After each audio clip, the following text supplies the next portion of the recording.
ಮತ್ತೆ ಸ್ವಾಗತ ಸರ್. ಗಮನಿಸ್ತಾ ಇದ್ದೀವಿ ಈಗ ಬಿಸಿಯೂಟ ಕಾರ್ಯಕ್ರಮ ಇದೆ. ನಿಮ್ಮ ತಂದೆಯವರು ಮುಖ್ಯಮಂತ್ರಿ ಆಗಿದ್ದಾಗ ಶಾಲೆಗೆ ಬರಲಿ ಅಂತೇಳಿ ₹1 ಕೊಡ್ತಾ ಇದ್ರಂತೆ ಮಕ್ಕಳಿಗೆ. ಶಾಲೆಗೆ ಬಂದರೆ ದಾಖಲೆ ಅವರ ಅಟೆಂಡೆನ್ಸ್ ಜಾಸ್ತಿ ಆಗಲಿ ಅಂತ. ಅದನ್ನು ಆವಾಗಲೇ ನೆನಪಾಯಿತು, ಬೇರೆ ಸಬ್ಜೆಕ್ಟಿಗೆ ಹೋಗ್ಬಿಟ್ಟು. ಅದ್ರ ಜೊತೆಗೆ ಅದರ ಮುಂದುವರೆದ ಭಾಗವಾಗಿ ನೋಡಿ, ನಿಮ್ಮ ತಂದೆಯವರು ಕೂಡ ಶಿಕ್ಷಣಕ್ಕೆ ಎಷ್ಟು ಒತ್ತು ಕೊಟ್ಟಿದ್ರೋ ಅಷ್ಟೇ ಒತ್ತನ್ನು ನೀವು ಕೊಡ್ತಾ ಇದ್ದೀರಿ. ಪೂರಕ ಆಹಾರ, ಪೌಷ್ಟಿಕ ಆಹಾರ ಕೊಡ್ತಾ ಇದ್ದೀರಿ, ಮೊಟ್ಟೆ, ಬಾಳೆಹಣ್ಣು. ಅದಕ್ಕೆ ಸಂಪನ್ಮೂಲ ಕ್ರೋಢೀಕರಣ ಹೆಂಗೆ? ಇಲ್ಲ, ಏನಾಯಿತು ಇದನ್ನು ನೋಡಿ, ನಮ್ಮ ತಂದೆಯವರು ನೀವು ಹೇಳಿರೋದ್ರಿಂದ ಅದು ಹೆಂಗೆ ಶುರುವಾಯಿತು ಅಂತ. ಮುಂಚೆ ಅಂದರೆ 30 ವರ್ಷದ ಹಿಂದೆ, ನಮ್ಮ ತಂದೆಯವರು 36 ವರ್ಷದ ಹಿಂದೆ ಅವರು ಮುಖ್ಯಮಂತ್ರಿಗಳಾಗಿದ್ದರು. ಆ ಟೈಮಲ್ಲಿ ಗಂಡ ಹೆಂಡತಿ ಇಬ್ಬರು ಕೂಡ ಕೂಲಿಗೆ ಹೋಗ್ತಾರೆ. ಸ್ವಾಭಾವಿಕ ಬಹುಸಂಖ್ಯಾತರು ಮನೆಯೆಲ್ಲ ಗುಡಿಸ್ಲು. ಅವಾಗ ಈಗೆಲ್ಲ ಹಂಚಿನ ಮನೆಗೆಲ್ಲ ಎಕನಾಮಿಕಲಿ ಎಲ್ಲರೂ ಸ್ವಲ್ಪ ಸ್ಟ್ಯಾಂಡರ್ಡ್ ಆಗಿದ್ದಾರೆ. ಇವತ್ತಿಗೆ ನೋಡಿದಾಗ ಆ ಹುಲ್ಲಿನ ಮನೆಯಲ್ಲಿ ಯಾರನ್ನೂ ಬಿಡಲ್ಲ. ಸುಮ್ಮನೆ ಮಲ್ಕೊಂಡಾಗಲೇ ಕೆಲವು ಸತಿ ಬೆಂಕಿ ಹತ್ತುತ್ತೆ. ಮಕ್ಕಳನ್ನ ಒಬ್ಬರೇ ಬಿಟ್ಟು ಹೋಗ್ತೀರಾ? ಎಳೆ ಮಕ್ಕಳನ್ನ ಇಲ್ಲ, ಎಲ್ಲಿ ಕರ್ಕೊಂಡು ಹೋಗ್ತೀರಿ? ಸ್ಕೂಲು ಇರಲಿಲ್ಲ, ಅಂಗನವಾಡಿನೂ ಇರಲಿಲ್ಲ, ಹೊಲಕ್ಕೆ ಕರ್ಕೊಂಡು ಹೋಗ್ತೀವಿ. ಹೊಲದಲ್ಲಿ ಬೇರೆಯವರಿಗೆ ಕೂಲಿ ಮಾಡ್ತಾಯಿದ್ರಿ, ಯಾಕೆಂದರೆ ಹೊಟ್ಟೆಪಾಡಿಗೆ. ಆ ಮಗುಗೂ ನೀವು ಅನ್ನ ಹಾಕಬೇಕು. ಆ ಟೈಮಲ್ಲಿ ಕೆಲಸ ಮಾಡಬೇಕಾದ್ರೆ ತುಂಬ ಎಳೆ ಮಗು ಇದ್ದರೆ ಒಂದು ಸೀರೆ ಹಾಕಿ ಮಗುನಿಟ್ಟು ಅಲ್ಲಿ ಜೋಕಲ್ಲಿ ತೂಗಿ ಅವ್ರು ನಿದ್ದೆ ಮಾಡೋದು. ಅದಾದಮೇಲೆ ಸ್ವಲ್ಪ ದೊಡ್ಡದು ಅಂದರೆ ಅಲ್ಲೇ ಆಟ ಆಡ್ಕೊಂಡಿರೋದು. ಮಧ್ಯಾಹ್ನ ಊಟದ ಟೈಮಿಗೆ ಎಲ್ಲರೂ 3 ಜನರನ್ನು ಕೂತ್ಕೊಂಡು ಊಟ ಮಾಡ್ತಾರೆ. ಮತ್ತು ಮಗು ಮಲಗಿಸೋದು, ಇಲ್ಲಾಂದ್ರೆ ಆಟ ಆಡಿಸೋದು, ಇವರಿಬ್ಬರು ಹೊಟ್ಟೆಪಾಡಿಗೆ ದುಡಿಯೋದು, ಇದೇ ಆಗ್ತಾ ಇರೋದು. ಆ ಟೈಮಲ್ಲಿ ಆ ಮಗುಗೆ ಏನಾದರೆ ಶಿಕ್ಷಣದಿಂದ ವಂಚಿತರಾಗೋರು. ನಮ್ಮ ಸೊಸೈಟಿಯಲ್ಲಿ ಆ ವ್ಯವಸ್ಥೆ ಅವತ್ತಿತ್ತು. ಅದಕ್ಕೆ ಬಂಗಾರಪ್ಪಾಜಿಯವರು ಏನು ಮಾಡಿದರು, ಅವರು ಮುಖ್ಯಮಂತ್ರಿಗಳು ಕಾಂಗ್ರೆಸ್ ಪಕ್ಷದಿಂದ ಇದ್ದಾಗ, ಯಾವ ಮಗು ಸರ್ಕಾರಿ ಶಾಲೆಗೆ ಬರುತ್ತೆ ಅವ್ರಿಗೆ ₹1 ಕೊಡ್ತಕ್ಕಂಥ ಒಂದು ಕಾರ್ಯಕ್ರಮ ತಂದು, ಅಕ್ಷರ ತುಂಗರನೋ ಅಕ್ಷಯನೋ ಏನೋ ಇದೆ, ಅದು ಹೆಸರು ನನಗೆ ಎಕ್ಸಾಕ್ಟ್ಲಿ ಗೊತ್ತಿಲ್ಲ, ₹1 ಕೊಡೋರು. ಆ ದುಡ್ಡನ್ನು ಗಂಡನ ಕೈಲಿ ಕೊಡ್ತಾ ಇರಲಿಲ್ಲ. ಯಾಕೆಂದರೆ ಅವ್ನು ದಾರಿಯಲ್ಲಿ ಹೋಗ್ಬೇಕಾದ್ರೆ ಪ್ಯಾಕೆಟ್ ಅಂಗಡಿ ನೋಡಿದ್ರೆ ಅಲ್ಲಿ ಕೊಡ್ಕೊಂಡು ಹೋಗ್ಬಿಡೋನು. ಅದೆಲ್ಲ ಸೊಸೈಟಿಯಲ್ಲಿ ಗ್ಯಾರಂಟಿ ಕೂಡ ಹಾಗೆ ಆಗಿದೆ. ಹೆಣ್ಮಕ್ಳ ಕೈಗೆಲ್ಲ ದುಡ್ಡು ಕೊಡ್ತಾ ಹೇಳಿದ್ದು. ಆ ದುಡ್ಡನ್ನ ತಾಯಿ ಕೈಲಿ ಕೊಡೋರು.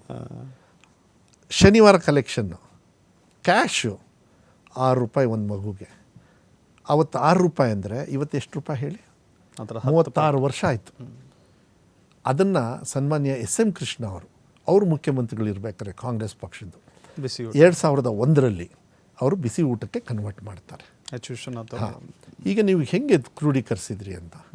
ಅಸೀಂ ಪ್ರೇಮ್ಜಿ ಅವರಿಗೆ ಮತ್ತು ಕೆಲವು ಆರ್ಟಿಕಲ್ ಬರೋದು, ನಾರ್ತ್ ಕರ್ನಾಟಕ, ಯಾದಗಿರಿ ಪೌಷ್ಟಿಕತೆ ಕಮ್ಮಿ, ಊಟದ ಕೊರತೆ, ಅದು ಇದು ಎಲ್ಲ ಹಾಕೋರು. ಸೊ ಊಟಕ್ಕಾದರೂ ಶಾಲೆಗೆ ಬಂದರೆ ಪಾಠನೂ ಆಯಿತು, ಊಟಕ್ಕೂ ಆಯಿತು. ಪೌಷ್ಟಿಕತೆ ಕೊರತೆಗೆ ನಾವು ಇದನ್ನು ಪ್ಲ್ಯಾನ್ ಮಾಡಿದಾಗ 3 ವರ್ಷಕ್ಕೆ ಅಗ್ರಿಮೆಂಟ್ ಸೈನ್ ಮಾಡಿದ್ವಿ. 1591 ಕೋಟಿಯನ್ನು ನಮ್ಮ ಸರ್ಕಾರದ ಮೇಲೆ, ನಮ್ಮ ಅಡ್ಮಿನಿಸ್ಟ್ರೇಷನ್ನು ನಮ್ಮ ಮೇಲೆ ವಿಶ್ವಾಸವನ್ನು ಇಟ್ಟು, ಯಾಕೆಂದರೆ ದುಡ್ಡು ಬಂತು ಅಂದರೆ ಏನಾಗುತ್ತೆ ಅಂತ ಹೇಳಿ ವಿಚಿತ್ರವಾಗಿ ಸ್ಟೋರಿ ಸ್ಟಾರ್ಟ್ ಆಗಿಬಿಡ್ತವೆ. ಆದರೆ ಇದನ್ನು ಡಿಸೆಂಟ್ರಲೈಸ್ ಮಾಡಿ SDMC ಅವರಲ್ಲೆಲ್ಲೇ ಅವರೇ ಮೊಟ್ಟೆ ತೊಗೊಳ್ಬೇಕು. ಮೊಟ್ಟೆ ತಿನ್ನದೇ ಇರೋರ್ಗೂ ಬಾಳೆಹಣ್ಣು ಜಾಸ್ತಿ. ಈ ಸತಿ ಎಲ್ಲರೂ ಮೊಟ್ಟೆನೇ ತಿನ್ನಿ ಅಂದ್ಬಿಡ್ತಾರೆ, ಯಾಕೆಂದರೆ ಪೌಷ್ಟಿಕತೆಗೆ ಆಗಲಿ ಅಂತ. ಮಧ್ಯ ಚೀಕಿನೂ ಕೂಡ ಇತ್ತು, ಚೀಕೀಸ್ ಮಾಡ್ತಾಯಿದ್ವಿ.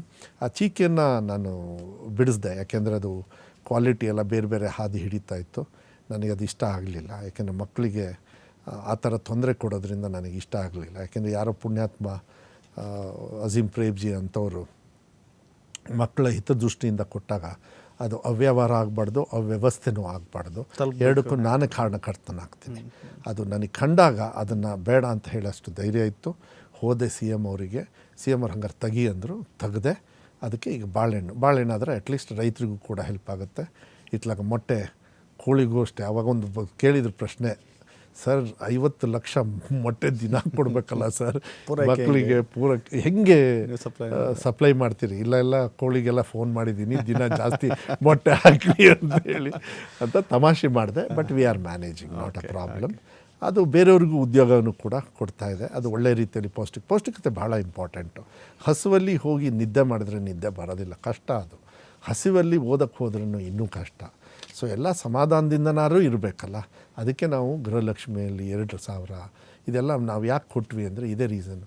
ಬಂಗಾರಪ್ಪಾಜಿಯವರು ಫ್ರೀ ಕರೆಂಟನ್ನು ರೈತರಿಗೆ ಕೊಟ್ಟರು. ಇವತ್ತು 36 ವರ್ಷ ಆಯಿತು. ಯಾರು ನೀವೆಲ್ಲ ರೈತರು ಮಕ್ಕಳು ಆಗಿದ್ದರೆ ನೀವೇನಾದ್ರು ಇಲ್ಲಿ ಬಂದಿದ್ದೀರಿ ಅಂದರೆ ಕಾರಣಕರ್ತರು ಅಲ್ಲಿರ್ತಕ್ಕಂಥ ಅವತ್ತು ಕಾಂಗ್ರೆಸ್ ಪಕ್ಷದ ಬಂಗಾರಪ್ಪಾಜಿಯವರು ಫ್ರೀ ಕರೆಂಟ್ ಕೊಟ್ಟಿರೋದ್ರಿಂದ ನಿಮ್ಮ ತಂದೆ ತಾಯಿಯವರು ನಿಮಗೆ ಓದಪ್ಪ ಪರವಾಗಿಲ್ಲ, 1ನೇ ಬೆಳೆ, 2ನೇ ಬೆಳೆ, 3ನೇ ಬೆಳೆ, ಒಂದು ಬೈಕೋ, ಒಂದು ಕಾರೋ, ಇಲ್ಲಾಂದ್ರೆ ಒಂದು ಮನೆನೋ ಏನೋ ಒಂದು ಕಟ್ಕೊಂಡಿದ್ದಾರೆ. ನಮ್ಮ ಭಾಗದಲ್ಲಿ ಏನಾದ್ರು ತೋಟ ಆಗಿದೆ ಅಂದರೆ ಎಲ್ಲೋ ಒಂದು ಕಡೆಗೆ ತೆಂಗಿನ ತೋಟಕ್ಕೆ ಜಾಸ್ತಿ ಮಾಡಿದ್ದಾರೆ ತೋಟಗಳು ಜಾಸ್ತಿ ಮಾಡಿದ್ದಾರೆ, ನೀರಿನ ವ್ಯವಸ್ಥೆ ಇದೆ ಅಂತ ಹೇಳಿದರೆ ಅದು ಆ ಬೋರ್ವೆಲ್ಲಿಗೆ ಇದು ಕೊಟ್ಟಿದ್ದು.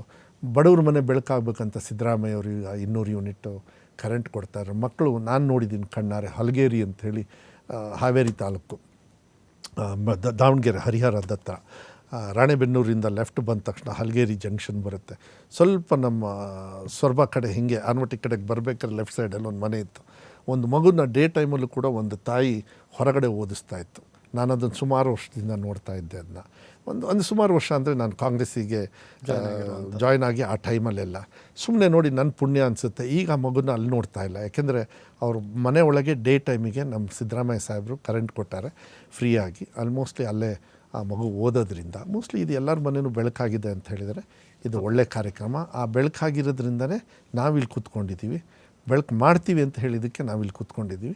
ಅದಕ್ಕೆ ಬಡವ್ರ ಮನೆ ಬೆಳಕನ್ನು ಸಿದ್ದರಾಮಯ್ಯ ಅವರು ಮಾಡಿದ್ದಾರೆ. ಹೊಟ್ಟೆಗೆ ಅನ್ನ ಕೊಟ್ಟಿದ್ದಾರೆ, ಗೃಹಲಕ್ಷ್ಮಿನೂ ಕೊಟ್ಟಿದ್ದಾರೆ, ಶಕ್ತಿ ಯೋಜನೆ, ಸಬಲೀಕರಣ ಅಂತೇಳಿ ಭಾಷಣ ಮಾಡಿದರೆ ಉಪಯೋಗ ಆಗೋಲ್ಲ. ಬಸ್ಸಲ್ಲಿ ಫ್ರೀಯಾಗಿ ಕಳಿಸ್ಬೇಕು ಹೆಣ್ಣು ಮಕ್ಕಳನ್ನು, ಅದು ಆ ಕೆಲಸ ಮಾಡಿದ್ದೀವಿ. ಡಿ ಕೆ ಶಿವಕುಮಾರ್ ಅವರು ಒಂದು ಹೇಳ್ತಾರೆ, ಈ 2,000 ರೂಪಾಯಿ ಮಾತು ಬಂದಾಗೆಲ್ಲ ನಾನು ಕೂಡ ಎಲ್ಲ ಕಡೆ ಭಾಷಣ ಮಾಡ್ತೀವಿ. ಬ್ಲಡ್ಡು ದುಡ್ಡು ಎರಡು ಇಂಪಾರ್ಟೆಂಟು. ಬ್ಲಡ್ ಮನುಷ್ಯನಿಗೆ, ದುಡ್ಡು ಮಾರ್ಕೆಟಿಗೆ. ಮಾರ್ಕೆಟಲ್ಲಿ ಚಾಲ್ತಿ ಇದ್ರೇ ನಿಮಗೆ GST ಕಲೆಕ್ಷನ್ನು.